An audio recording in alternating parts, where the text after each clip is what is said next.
위치는 이제 드레스덴의 알츠슈타트에 있는 이 마크플라츠라고 있거든요. 이 마크플라츠 바로 구석에 위치하고 있습니다.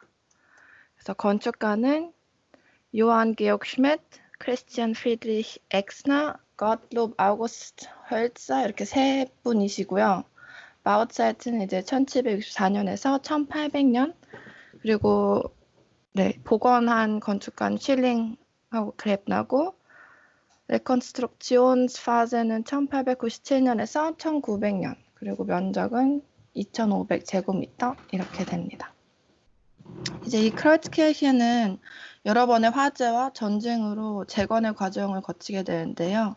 첫 재건은 1491년에서 99년의 화재를 시작으로 1945년에서 55년 2차 세계대전 이후까지 총 4번의 복원 작업을 겪게 됩니다. 그 중에서도 슈룸은 1897년에서 1900년 2차 세계대전 이전의 복원에 대해 다루고 있는데요. 그래서 그런지 지금 그 당시에 사진이 많이 없고 또 화요일 날 가연 언니랑 이 교회를 갔었는데 지금의 크로이츠키르헤는 이때 흔적이 거의 남아있지 않았어요. 그래서 사진이 많이 없다는 점. 네. 우선 먼저 역사부터 시작해서 자연스럽게 복원에 대한 설명까지 이어서 발표하도록 하겠습니다. 먼저 15세기 말에 이제 큰 전쟁이 7년의 전쟁이 있었는데 이때 이제 완전 한바탕 무너지고 그리고 이 이후에 슈미트하고 아까 얘기했던 그 세 분의 건축가인 슈미트, 엑스너, 헬츠가 각각 이제 평면과 인테리어, 외관, 탑 등을 이렇게 나눠서 계획하게 되면서 재정적으로 또 건축적인 문제가 많아서 결국 1792년 30년간의 긴 공사 기간 끝에 완공이 됩니다. 그래서 슈미트가 디자인한 바로크 양식의 평면과 인테리어 디자인이 실현이 되었고 엑스너가 디자인한 타워는 알트마크트의 모든 건물보다 높게가 설계되었다고 하고요. 헬츠가 디자인한 외관은 고전주의적 형태로 설계되었다고 해요. 그래서 이때 외관이 오늘날까지 남아있는 그 외관이라고 합니다.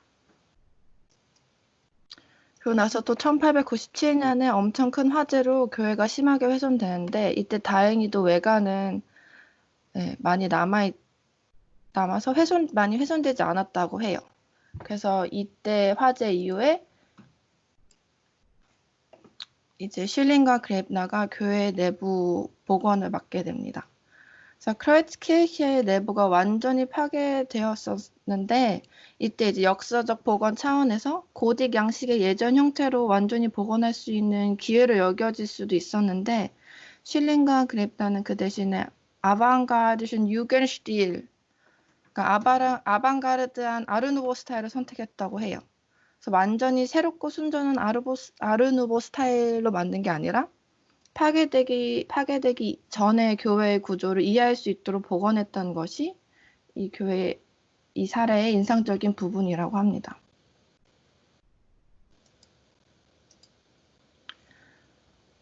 그래서 보시면 이때 당시에 이런 사암 기둥들도 파괴되었을 만큼 내부가 완전히 박살이 났지만 슐링과 그랩나는 이런 기둥들을 살짝 바깥쪽으로 옮기면서 그 기둥열은 그대로 받아들였다고 해요. 그래서 사실 느낌이 잘 안 나시겠지만 조금 더 넓어진 거겠지라고 생각을 하고 있어요.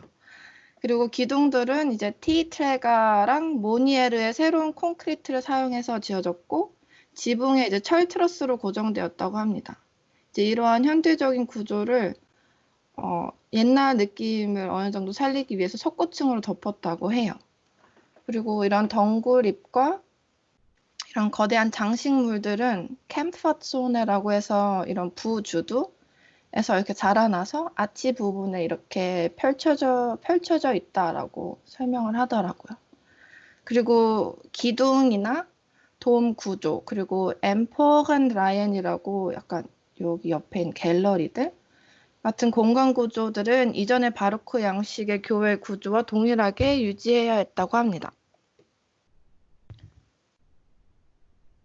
그래서 사실 이 책에서도 많이 어떤 부분이 변화됐다고 설명하기보다는 이제 이런 장식들에 대해서 설명하고 그리고 기둥 열을 옮겼다는 그 정도로만 어떤 내부에 대한 설명을 마치더라고요. 그리고 나서 이제 컨셉트웰의 레컨스트럭션에 대해서 이제 평가하시는 부분에 대해서 이제 슈둠이 얘기를 하는데 1901년 어문학자이자 미술학자인 파울 슈만은 이 복원 작업에 대해서 역사적인 건물의 원형과 그러한 공간 안에서 새로운 공간을 만들어내고 가능한 한 바로크의 특성을 보이면서도 강력한 모던한 스타일을 보여주는 작업으로 여겨진다라고 얘기를 하면서 결론적으로 크라이츠키르헤는 모던한 스타일이 진지하기도 하고 교회적이기도 하고 종교적인 느낌을 표현하는데 좋은 방법이라는 것을 보여주고 이 사례가 획기적인 사례가 될 것이라고 생각한다고 하면서 복원 및 개조 프로젝트에서도 오래된 역사 방법에 이제 그런 매듭을 짓고 건축가들이 현대의 정신과 자신들의 개성으로 오래된 또는 역사적 건물의 새로운 것을 만들어낸 것이 당연한 시대가 올 것이다 라고 얘기를 하게 됩니다. 그리고 1907년에는 교회의 포괄적인 건축사를 출판한 알프레드 바스도 이 비슷한 방식으로 다음과 같이 얘기를 하는데요. 이제 첫 번째 계획은 아까 보여드렸던 그때의 계획은 루이 16세 시대의 풍성한 교육을 기반으로 한 계획을 보여주었다면 지금의 복원은 이 프로젝트를 계획한 건축가들에 의해 그들의 개성에 보여지는 예술적 디자인의 현대적인 정신이 풍부하게 깃든 형태로 바뀌었다고 이제 평가를 하게 됩니다.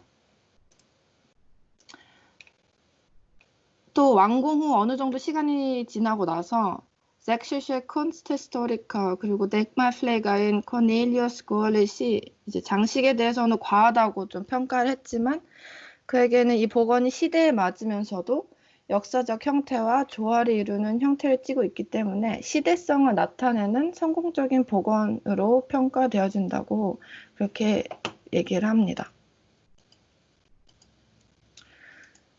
그래서 이처럼 초기 비평가들은 교회의 극히 현대적인 성격을 강조했지만 1984년 프레츠 레플라는 교회 내부를 아르누보 요소가 가미된 새로운 바로크 양식으로 묘사했습니다. 그는 건축가들이 내부의 슈미트의 후기 바로크 공간에 풍부한 신 바로크의 면을 더했다고 표현하면서 건물에 보여지기로는 후기 바로크 양식에 대한 적용이 더 드러나 보여서 역사적인 시간 차이로 아르누보 양식이 현대성을 잃은 것으로 보인다고 평가를 하게 됩니다. 이러한 관점들에 대해서 슈둠은 다 합당하고 맞는 주장이라고 말하고 있는데 실제로 이제 슐링과 그랩너의 크라츠키르헤 내부는 바로크 양식과 아르누보 양식의 이상한 조합으로 읽을 수 있다고 해요. 이러한 조합이 건축적 해석 측면에서는 어떤 구성 요소가 개념적으로 복원된 것인지 이해하도록 하며 이러한 것들이 역사적 건물에 더해짐으로 새로운 현대 정신으로 재창조된다고 슈만처럼 평가할 수 있다고 하면서 이제 개념적 복원은 건축적으로 시대에 맞고 결정적으로 시대와 연관되어 있고 그렇기 때문에 그 시대의 건축적 언어로 비평할 수 있다라고 합니다. 근데 이제 현대적 댕파플레게의 차원에서는 다시 원형을 그대로 다시 만들려고 하지 않았기 때문에 되게 긍정적인 사례로 평가가 되고 그 장식들이 오히려 이제 네오고딕의 요소들을 벗어나서 현대적이고 새로운 솔루션을 찾은 사건으로 평가된다고 합니다. 이건 이제 1945년 2차 세계대전으로 슐링 그랩나가 이제 내부 복원한 부분이 많이 이제 폭격을 맞아서 많이 좀 훼손된 상태의 사진인데 그래도 다행히 이런 철골조 덕분에 많이 그래도 다른 건물들에 비해서 무너지진 않았다고 해요. 그래서 지금 이 사진은 이제 폭격 맞은 교회 안에서 예배를 드리는 모습이라고 합니다.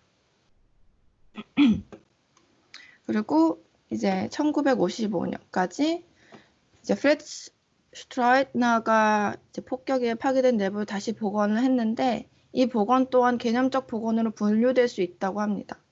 1900년대 혁신적인 아르누보의 흔적은 거의 남아있지 않은데 이제 그 이유는 앞에서 언급했듯이 20세기 중반에서부터는 슐링과 그랩너의 내부 복원이 그리 높이 평가되지 않았다고 해요. 그래서 전장에서 살아남은 많은 것들이 고의적으로 제거되고 이제 공간 구성과 구조는 그대로 유지함으로 이제 이전 교회 연상 정도만 되도록 남겨뒀다고 합니다.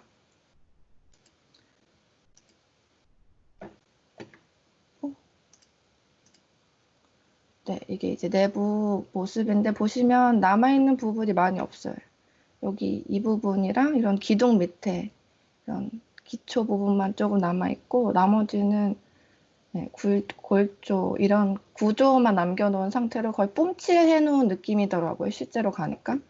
아쉬웠던 건 직접 가서 사진을 못 찍게 해서 좀 아쉬웠는데 아까 성용 씨가 얘기해 주셔서 저도 이 세 개의 어떤 비교가 더 잘 이해가 됐던 것 같아요. 그래서 이 세 개의 서로 다른 문화 또는 시기적인 복원의 모습들을 보면 이제 성용 씨가 얘기해줬던 것처럼 1839년의 모습과 2020년의 복원 사이의 슐링과 그랩너의 복원의 작업이 1839년의 모습과 서로 독립적인 요소로 살아 있으면서 새로운 문화를 만들어가는 그런 중간 단계, 혼성화 단계임을 좀 볼 수 있는 것 같아요. 네. 제가 준비한 건 여기까지고 너무 부족해서 죄송해요. 내용이 많이 좀 사진도 없고 설명이 많이 없어서 네, 수고하셨습니다. 네. 수고하셨습니다. 네, 얼마 전에 드레스덴 관계 이거 보러 가신 거예요? 네네. 열정적이다. 사진이 없다 그랬는데 사진이 엄청 많은데요? 맞아. 그러니까. 옛날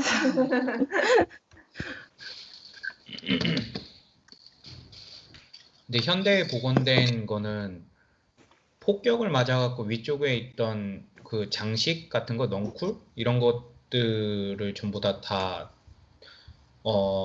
폭격 때문에 사라져서 안 보이는 거예요? 아니면 일부러 다 긁어내고 일부러 그냥 다 지금 긁어낸 거래요.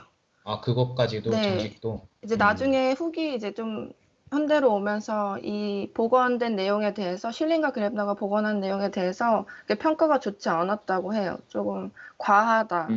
장식이 너무 과하다. 뭐 이런 내용 때문에 마음에 들지 않아서 다 없애고 네. 그렇다고 합니다. 근데 이 4번 저희가 지금 하고 있는 컨체투엘레 레콘스트럭지온이랑 3번에 했던 아시올로기시의 레콘스트럭지온이랑 뭐가 차이가 있을까요? 저도 되게 궁금했어요, 그게. 지금 방금 그 맨 마지막 사진 혹시 잠깐. 이게 그 아래쪽 기단에도 좀 남아있는 부분을 약간 고고학적인 느낌, 그러니까 굳이 말하자면 그걸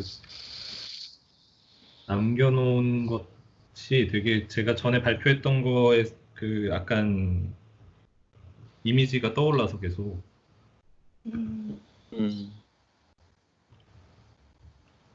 그 성룡 형이 고고학적인 처음 발표했던 거죠? 네, 그 카스텔로 디 리볼리의 그 부분 훨씬 많이 남아있긴 했는데 그래도 네.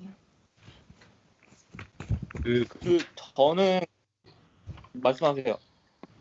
복원의 그 여러 복원 형태들이 이렇게 막 정확하게 딱 이 개념에만 맞는다는 아닌 것 같고 어느 정도 이제 교집합이 있는 것 같아요. 약간 맞아. 네. 네, 그렇습니다. 끝.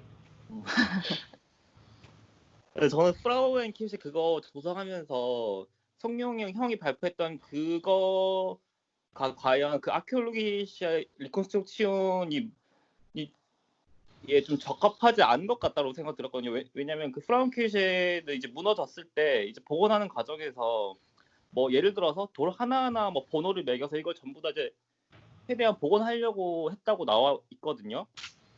근데 이제 그 전에 발표했던 거 내용을 그러니까 지금 생각을 해보면 그것보다는 좀 덜하다는 오히려 그 전에 주제가 뭐였지? 인터프리티어 앤드 어차피 그거나 다른 쪽에 더 맞지 않나 이런 생각이 들었었거든요.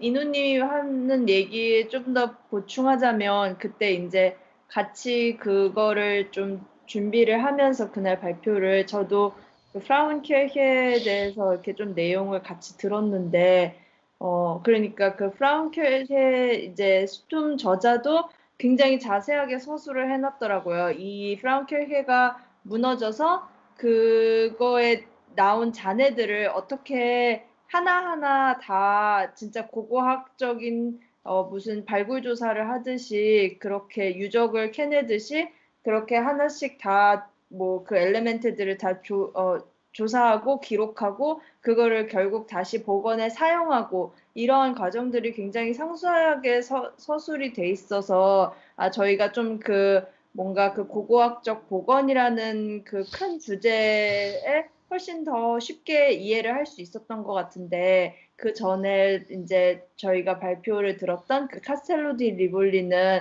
약간 저희가 그 또 전에 했던 뭐 그 푼타델라 도가나나 아니면 카스텔베키오 이런 것처럼 좀 뭔가 적당히 지금 원래 그 기존 건축물에 새로운 것들을 더해서 뭔가 새로운 의미를 해석하는 그런 복원에 좀 더 가깝지 않았나. 고고학적 복원보다는 지금 그 얘기를 하고 있는 거예요. 그래서 저도 약간 그런 생각이 많이 들기는 했었어요.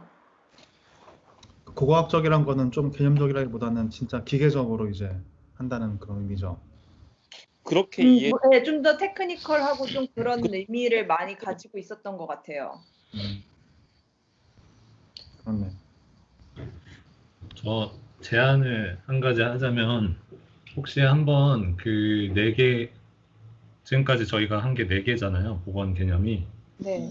그걸 한번 비교 정리를 한번 하는 게 어떨까라는 생각이 드는데 왜냐면 그게 뭔가 각각의 개념으로서 좀 잡히려면 그 4개가 서로 비교가 돼야 좀 더 쉬울 것 같다는 생각이 들어요. 그래서. 네, 그것도 좋을 것 같아요. 일단 이거 한번 다 끝내고 네. 뭐 시간이 있으신 분이 하셔도 돼요. 오늘 끝나고 나머지 좀 정해보죠.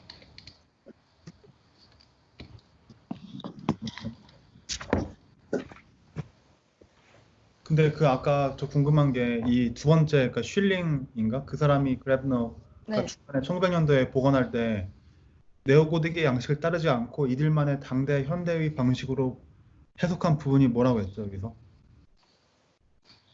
그 위에 볼트 이건가요? 네, 요런 부분들.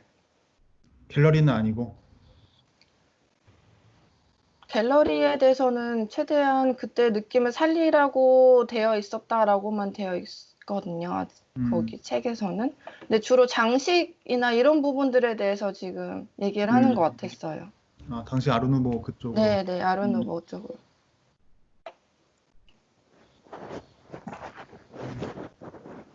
저 이거 두 번째 보면서 두 번째랑 세 번째랑 저는 제일 유사성이 갤러리 쪽이라고 생각해서 첫 번째랑 구별되는 게 그 갤러리가 사실 첫 번째는 이제 뭐지? 굉장히 분리돼 있고 여기 영층, 지상층이랑 그리고 되게 안 보이는데 되게 현대적이라고 좀 봤어요. 이런 갤러리 같이 이런 좀 열려 있는 위층 공간이.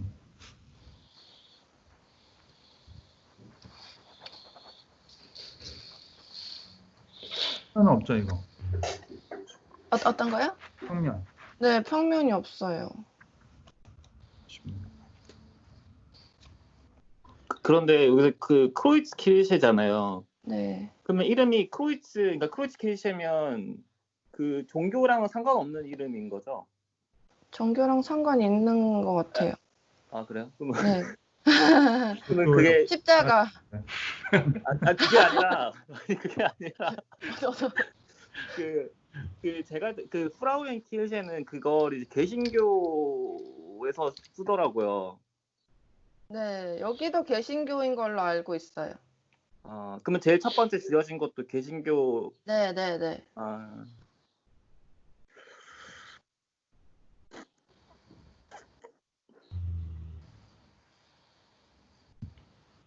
저 근데 혹시 유겐슈트라고 아르누보하고가 개념이 많이 다른가요? 같은 거예요.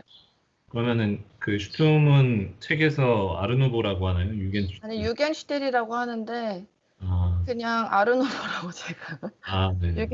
유겐슈텔이 입에 안 붙어가지고 아,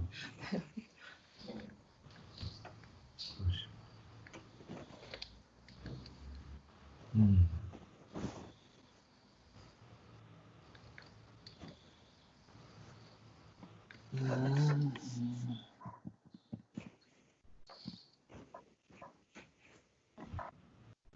근데 아까 마무리에 지금 이 3개 사진 보여주시면서 네. 저희가 방금 전에 성령님한테서 들은 그 개념적 복원에 대한 그런 컨셉을 이 시대별로 비교했을 때 조금 더 이해가 갈 것 같다 이렇게 말씀을 하셨는데 네네. 저는 그런데 지금 슈톰이 그리고 얘기하고 있는 거는 이 중간에 가운데 있는 1900년대 이 이미지, 이 복원 단계를 얘기하고 있는 거잖아요. 네네. 근데 뭔가 뭐 약간 이거를 가장 최근 이 모던한 상태와 가장 초창기의 이미지와 비교해서 그 중간에서 개념적 복원이 됐다고 봐야 되는 건지 저 약간 조금 이게 어떻게 개념적 복원이랑 연결이 되는 건지 조금 잘 이해가 안 가는 것 같아요. 왜냐면 지금이랑 이 아르누보랑 또 너무 이게 많이 달라져서 제가 뭔가 봤을 때는 구조, 그러니까 아까 성영 씨가 얘기했던 것처럼 독립적인 요소로 서로 그대로 가지고 간다는 부분에 있어서의 의미인 것 같아요. 그래서 구조의 느낌을 이대로 받아서 그 구조의 그 공간의 느낌에 아르누보의 스타일로 이렇게 재창조를 해냈고 여기서도 마찬가지로 넘어갈 때 구조와 어떤 공간은 그대로 둔 상태에서 이 아르누보 이거 싹 없애고 이제 현대적인 느낌으로 다시 이렇게 만들어서 이런 서로 독자적인 그 요소를 그대로 어느 정도 갖고 가는? 그게 제가 느끼기에는 사실 좀 복원이라는 여기서 이제 이걸 복원이라고 볼 수 있느냐라고도 항상 태클을 할 수 있을 것 같은데 굳이 말하면 그러니까 거의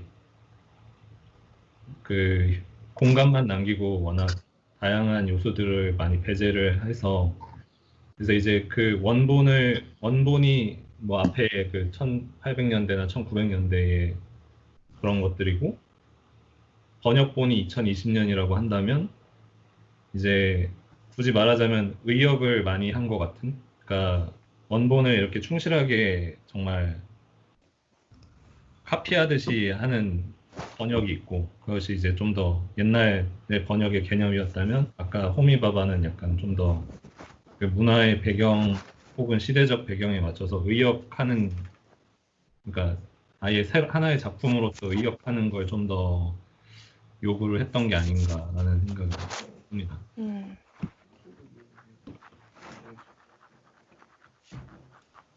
저는 계속 그 원본과 번역본의 그 개념으로 보려고 하는데 네 그게 쉽지만은 않은 게 좀 다른 책을 그러니까 예를 들면 한 책이 지금 A가 있는데 지금 번역을 했는데 같은 내용을 이해할 수 있을까? 이런 생각이 들긴 해요.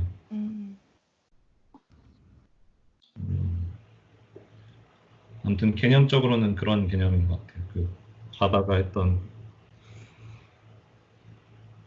슈툼은 첫 장에서 그런 호미 바바를 인용해 놓고는 이렇게 같은 문화권 내에서 굉장히 맞아요. 저도. 근소한 차이를 그런 아까 혼성이나 제3의 공간을 이렇게 인용을 했다는 것이 좀 약간은 실망스럽네요.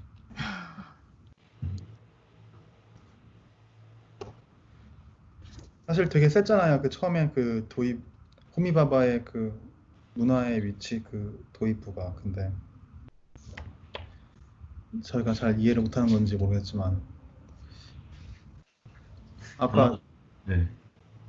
저는 아무튼 제일 중요했던 거는 여기서 이걸 왜 끄는 것 같냐면은 2020년도에 새로 복원할 때 1900년대에 그게 부적절하다고 해서 이게 복원을 이렇게 해놨지만 아무튼 1900년도 이 슐링 그래브너의 재발견 이런 쪽으로 생각이 됐거든요.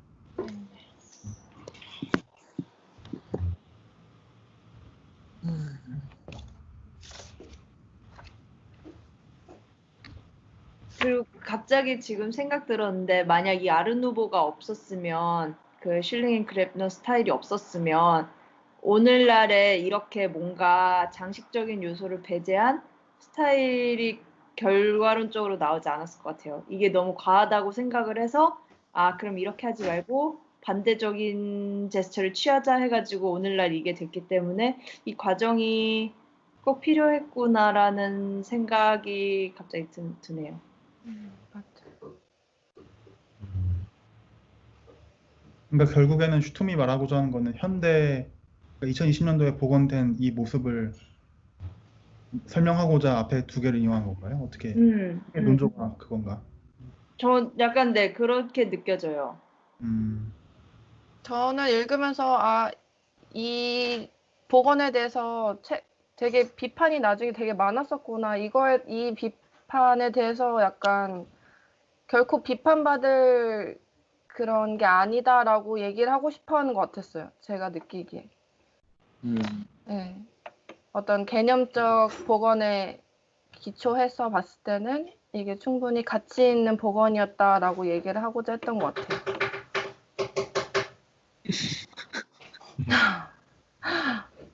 뭐야? 그래서 약간 지금 이거 재료는 뭐였어요? 그 2020년도에 복원된 푸츠 네. 같아요. 푸츠 같아요. 그냥 진짜 회반죽이라 해야 되나? 그거 완전 이렇게 꽁치를 발라놓은. 표면 좀 거칠게 이렇게 된 거예요? 네, 엄청. 음. 그래서 저는 사실 제가 독일에서 봐왔던 그 교회들이랑 너무 달라서 저는 사실 사전 지식이 아예 없이 갔거든요. 근데 너무 달라서 좀 많이 놀랐어요. 신기했어. 아, 이런 복원도 여기도 있구나 이런 걸 처음 본 것 같아요. 근데 언뜻 보면 석재같이 보여가지고 그 기둥에 보면 약간 이렇게 줄줄 같은 것도 보이는 것 같고. 이런 거. 근데 이게 뽐칠해서 그런 느낌이 남아 있어서 그런 것 같아요. 이 멀리서 보면 뭔가 그 막 콘크리트 아니면 석재 느낌이 있는데 실제로 가면 이 아예 밑에 기단부만 빼고는 정말 다 뽐칠. 뭔가 세로 인조 혼합물 같은 느낌이 되게 전 만약에 지금 생각한 거는 그러니까 문화가 만나는 그 점 있잖아요. 그 스페인 남부의 아람브라나 코르도바나 그 터키의 이스탄불 그 하기야 소피아 같은 그런 데에 뭔가 이런 번역의 개념이 적용되기 되게 좋을 것 같다는 생각을 했어요. 이게 지금 방금 주제는 같은 문화권 내에서 있었던 일이라서. 근데 그 다음 것도 같은 문화권 인가요? 이지 않나요? 베를린의 리버만 하우스인가? 다 그런 것 같은데. 네, 그 다음에 테이트 모던도 영국이고. 그래서 처음에 듣고 되게 내용은 뭔가 문화의 차이에 대해서 얘기할 것처럼 들렸는데 내 작품은 왜 아니지 이 생각에. 제 것도 아니네요. 저만 그런 건지 모르겠지만 저는 계속 해석적 건축 복원하고 고고학적 건축 복원하고 지금 이거 하고 자꾸 헷갈려가지고 도대체 어떤 게 핵심인지 잘 안 잡혀요. 어떤 부분이. 끝. 근데 이 사람이 그러니까 뭐라 그러지? 각 장의 첫 번째 단원 있잖아. 1.1, 2.1 이런 것들은 일종의 그런 아인라이퉁 도입부 역할을 하면서 되게 적재적소에 잘 활용했다고 생각이 드는데 그 다음 예시를 들면 있어서 그러니까 이 박사 논문이 과정이 굉장히 길었겠지만 많이 이렇게 혼동이 된 것 같긴 해요. 제 느낌에. 그러니까 뭔가 이렇게 딱딱 떨어지고 설명이 되는 게 아니라 다들 느끼시는 것처럼 이런 개념 간의 그러니까 이런 또 뭐라 그러지? 사례들로 인해서 오히려 더 개념 간의 혼동이 좀 더 되는 그런 게 있는 것 같아요.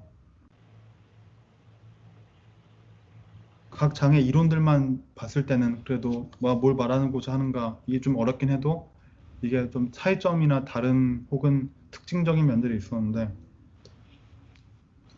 사실 얘를 아무 데나 갖다 놔도 1, 2, 3, 4 어디에 갖다 놔도 괜찮을 것 같긴 한데 그러니까. 네. 네. 근데 확실히 그게 무자르듯이 이렇게 확실하게 나누긴 어려울 거라는 생각은 많이 들어요. 그러면은 그 인도의 르꼬르비제가 설계했던 그 도시 찬디가 그 예제는 이 챕터하고는 전혀 상관이 없겠죠?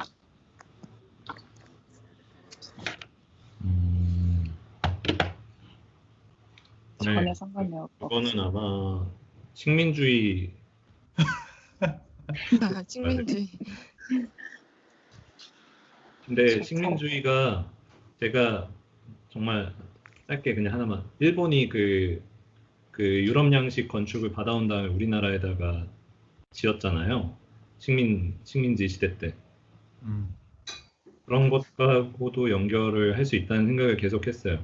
우리나라도 어쨌든 식민 하에 있었는데 일본의 건축이 식민지 건축으로 지어진 게 아니라 유럽 건축이 지어졌다는 게 좀 또 하나의 그러니까 일본 사람들은 자기를 약간 유럽 사람으로 생각했고 약간 그런 여러 가지 그게 우리 저번에 말한 그 상상의 아테네 그 책에서 말하고자 하는 게 뭔가 좀 그런 내용이었던 것 같아요. 그러니까 이 책 제목이 상상의 아테네, 베를린, 도쿄, 서울 이렇게 세 개인데 사실 베를린, 도쿄, 서울 하면은 아무런 연관성이 없는 그냥 각기 다 다른 도시 같아 보이지만 사실 이 저자가 주장하고 있는 게 베를린이라는 도시가 그리스에서 왔고 그리고 도쿄라는 도시도 그 이제 도시 계획을 하거나 만들어질 때 이제 뿌리로 삼았던 게 이제 서양 건축이었고 그리고 서울은 이제 일본의 식민 지배를 받으면서 그 당시 이제 또 생겨난 어떤 도시 조직들 어떤 이런 것들이 결국에는 이제 다 서양 건축에서 시작됐다라고 얘기를 했던 것 같거든요. 그래서 뭔가 지금 방금 성룡 형이 말하는 것처럼